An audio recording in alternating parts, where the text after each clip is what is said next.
Саламатсыңарбы, урматтуу студенттер? Биз бүгүн билим берүүнүн жана педагогикалык ойлордун тарыхы предметинен кезектеги семинардык сабагыбызды баштайбыз. Бүгүнкү сабагыбыздын темасы Советтик Кыргызстандагы элге билим берүү системасынын жана учурдагы Кыргыз Республикасындагы билим берүү системасы.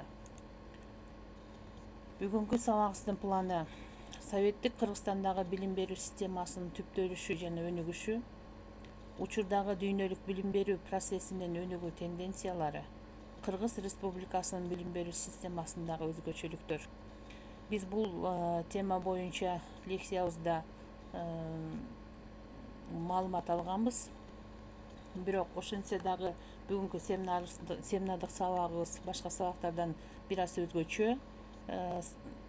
Советтик Кыргызстандагы билим берүү системасынын түптөлүшү жана өнүгүшү боюнча мен силерге кыскача кошумча маалымат бере кетсем, экинчи жана үчүнчү пландарды силер өз алдынча презентация жасайсыңар. Анда биздин бүгүнкү сабагыбыздын максаты Кыргызстандагы улуттук мектептердин калтанышы, кадрларды даярдоодогу проблемалар, Кыргыз билим берүү системасынын түптөлүшү, илим чөйрөсүнө салым кошкон алгачкы агартуучулар Ишеналы Арабаев жана Касым Тыныстанов жөнүндө маалымат алабыз.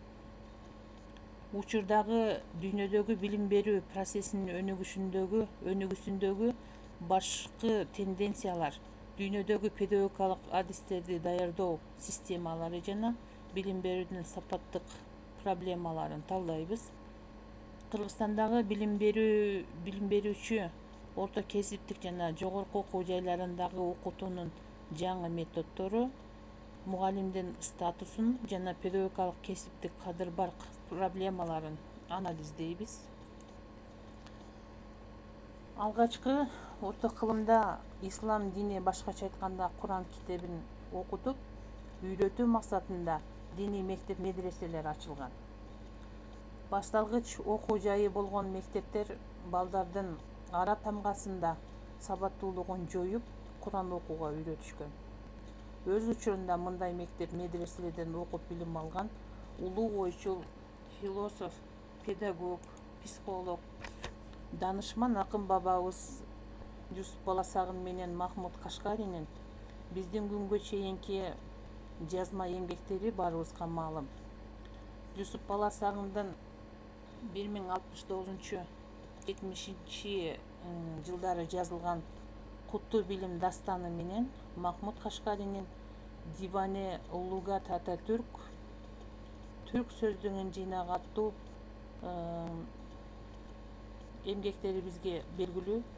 Улуу ойчул данышмандарыбыздын бул эмгектери Кыргыз элинин педагогикасынын солбос булагы болуп калды. 10 жыл мурун жазылган бул эмгектер адам акылынын тунуктугун, бийиктигин, дагы бир катар далил катары 21 кылымдын окурмандарын таң калтырды. Педагогикалык идеяларга ширелген, илимий педагогиканын кенчине айланган мындай эмгектердин дагы бир тобу 19 кылымдын аягында, 20 кылымдын башында эле жазылгандыгын окумуштууларыбыз тарабынан изилденип такталды.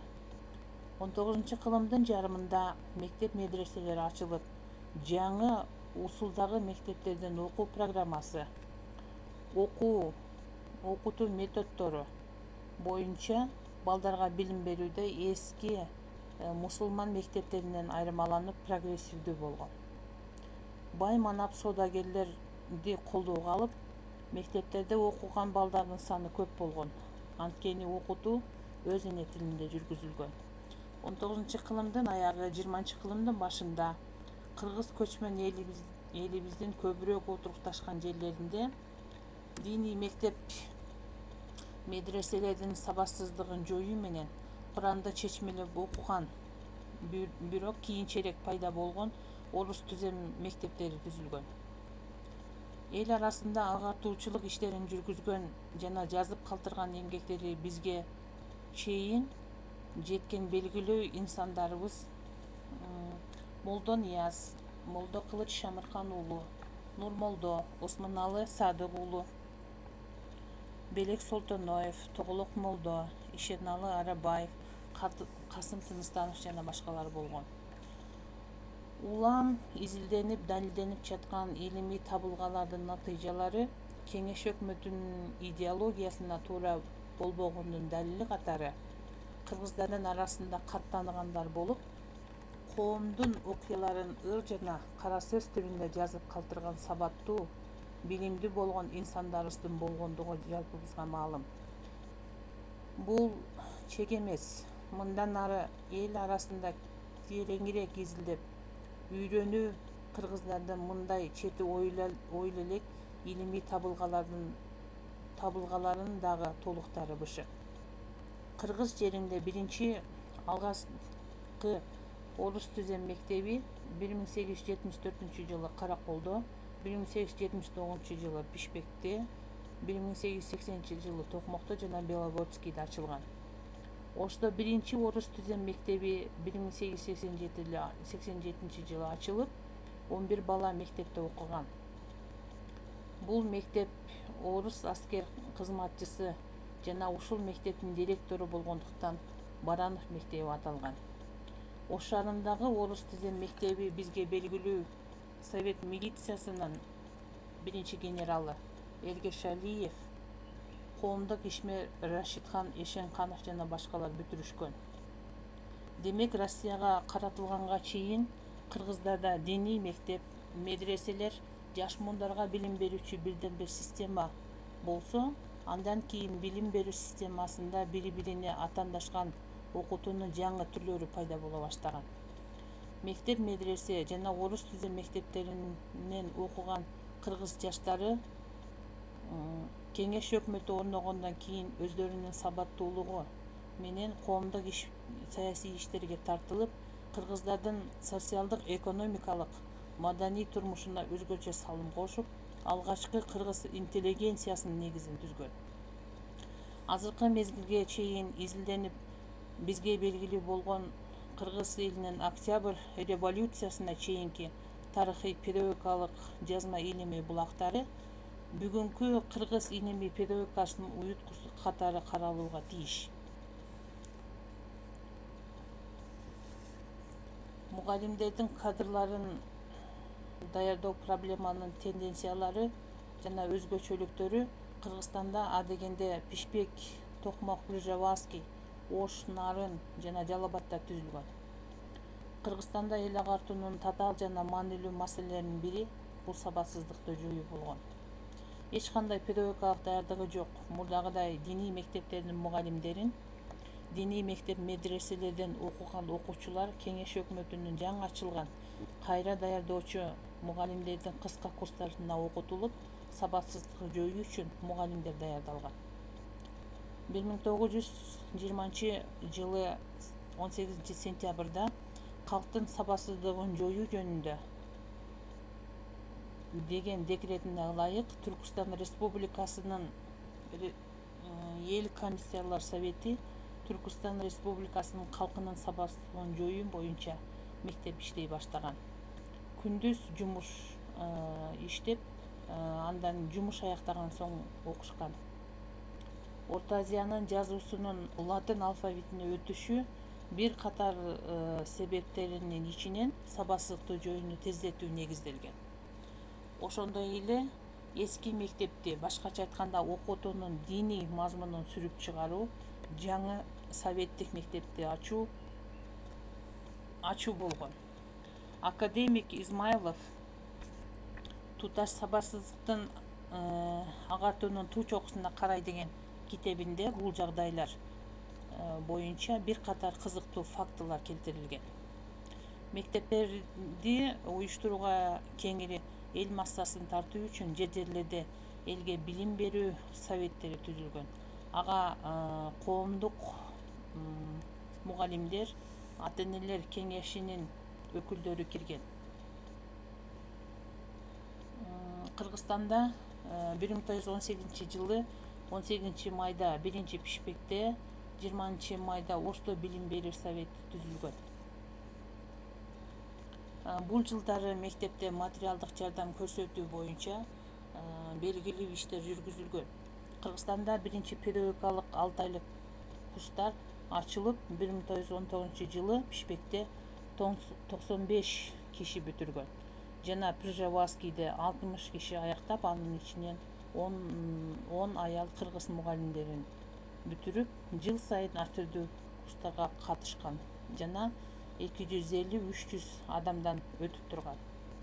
Революциядан кийин кыргыз элинде билим берүүнүн абалын изилдеген окумуштуулар 1917 жана 1965 жылдардын аралыгында Кыргыз Совет мамлекетиндеги сабаттуулук жана анын ичинде аялдар сабаттуулугу билим жана илим болуп көрбөгөндөй тез темпте жогорку деңгээлде өсүп жетилгендигин изилдеген эмгектерди жаратышкан. Орус мугалимдерин кайра даярдоо, шаардагы ийримдик сабактар, педагогикалык конференциялар жүрүп, анда саясий, экономикалык жана педагогикалык темада докладдар угулган. Ошондой болсо да, мунун бардыгы квалификациялуу педагогикалык кадрларды даярдоону камсыз кыла алган эмес. Системалуу даярдоо өзгөчө кыргыз мугалимдерине керек болгон. Жогорку квалификациялуу улуттук кадрларды даярдоо үчүн туруктуу иштөө, орто жана жогорку окуу жайларын түзүү зарылдыгы келип чыккан. Ушул максатта 1920 Ташкентте Кыргыз-Казак Крайлык агартуу институту ачылган. Алдыңкы педагогикалык тажрыйбаны үйрөнүү жана жалпылоо боюнча иштерди жүргүзө баштаган. 20 мектептердин окуу материалдык базасы аябай начар болгон.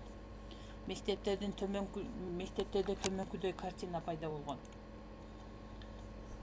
жана байкалган. Мисалы алсак, Чыңгыз Айтматовдун биринчи мугалим чыгармасы ушул себептен байманаптар кулактардын үйлөрүн мектеп имаратын алуу үчүн кеңири колдонулган. 1918 Атаханбайдын тартып алынган үйүндө кыргыз жарды жалчыларынын балдары үчүн биринчи балдар үй интернаты ачылган. 1925 25 октябрда республикадагы педагогикалык билим берүү системасынын алгачкысы болгон, башкача айтканда, Кыргыздын улуттук интеллигенциясы кадрларды даярдоо очогу болуп, Кыргыз агартуу институту ачылган. Кыргызстандагы мугалимдердин биринчи илимий педагогикалык съезди өтүп, мында кыргыз тилдик түзүлүштүн маселелери каралган. Өзгөчө оор абал мугалимдердин кадрларын даярдоого байланышкан. Мында республикада биринчи жогорку окуу жайы 1932 ачылган Кыргыз мамлекеттик педагогикалык институту чоң мааниге ээ. 1937 жылдан тартып сырттан окуу бөлүмү иштей баштаган. Атайын орто билим берүү окуу жайларынын тармактарын өнүктүрүү процесси да уюштурулган. 1943 Фрунзеде музыкалык окуу жайы, Кантта айыл чарба техникуму, Фрунзеде кыргыз келиндер педагогикалык окуу жайы, Кара Балтада тамак аш өнөр техникуму ачылган. Нарында медициналык сестралар мектеби уюштурулган. Ошентип Кыргызстандын тарыхында 20-40 жылдары билим берүүнүн дүңгүрөп өнүккөн жылдары катары мүнөздөлөт. Бул жылы агартуу тармагында дээрлик өзгөрүүлөр болгон. Алардын негизгиси сабатсыздыкты дээрлик толук жоюу же жалпы билим берүүнү жүргүзүү. 20 жылдан баштап Кыргызстанда билим берүү тармагы жайылтылып, жалпы билим берүү үчүн зарыл шарттар түзүлүп, улуттук кыргыз мектептери үчүн окуу программалары, кыргыз тилинде окуу китептери, окуу усулдук колдонмолору иштеп чыга баштаган. Элге билим берүүнүн тарыхында жана кыргыз элинин педагогикалык мурастарын калыптандырууда көрүнүктүү агартуучулар илимпоз жана педагогдор Ишеналы Арабаев менен Касым Тыныскановго таандык болгон. Ишеналы Арабаев алгачкы кыргыз мугалимдеринин бири. Араб графикасынын негизинде кыргыз алфавитинин жана грамматика, табияттануу боюнча биринчи кыргызча окуу китебин түзүүчүсү, кыргыз алфавитинин автору болгон.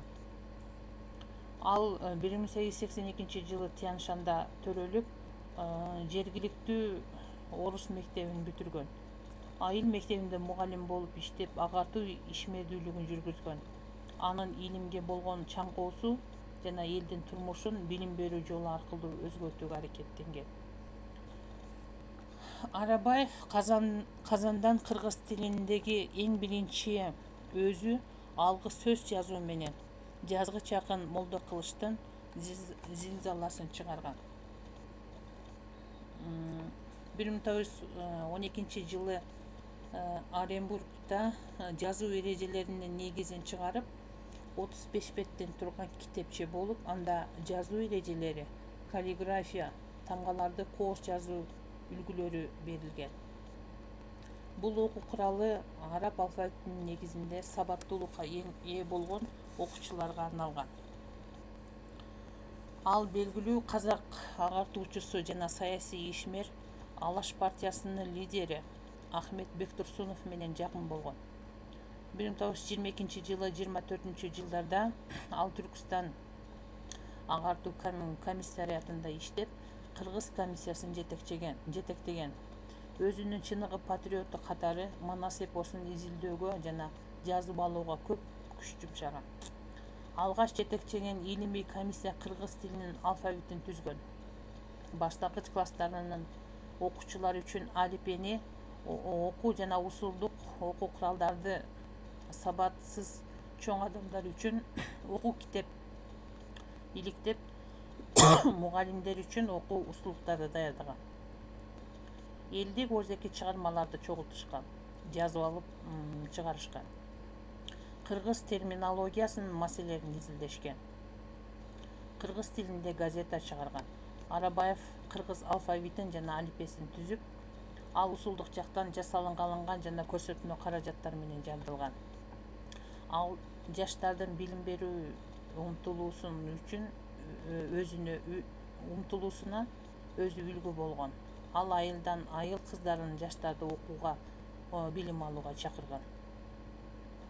Ошол кездеги жаш акын кыргыз адабиятынын негиздөөчүсүнүн бири Элебаев 24-жылы жазылган Зарыгам аттуу ыры тастыктап турат. Анын ысмы жана эмгектери педагогиканын тарыхында кыргыз элинин рухий мунастарын татыктуу орун ээлейт. 20-жылдары окууга жана билим алууга чакыруу, элдин билимдүү болуусун көргүсү келген жана андан үмүт үзбөгөн Касым Тыныстановдун чыгармаларында байкалат. Анын билим берүү тармагындагы ишмердүүлүгү Кыргыздын улуттук мектептерди калыптандыруу мезгилинде чоң мааниге ээ болгон. Илимпоз жазуучу биринчи кыргыз профессору Касым Тыныстанов педагогикалык ишмердүүлүгү кыргыз педагогикасында жана элге билим берүүгө баа жеткис салым кошкон. 1924-жылы ал Ташкенттен Кыргыз-Казак агартуу институтун бүтүргөн.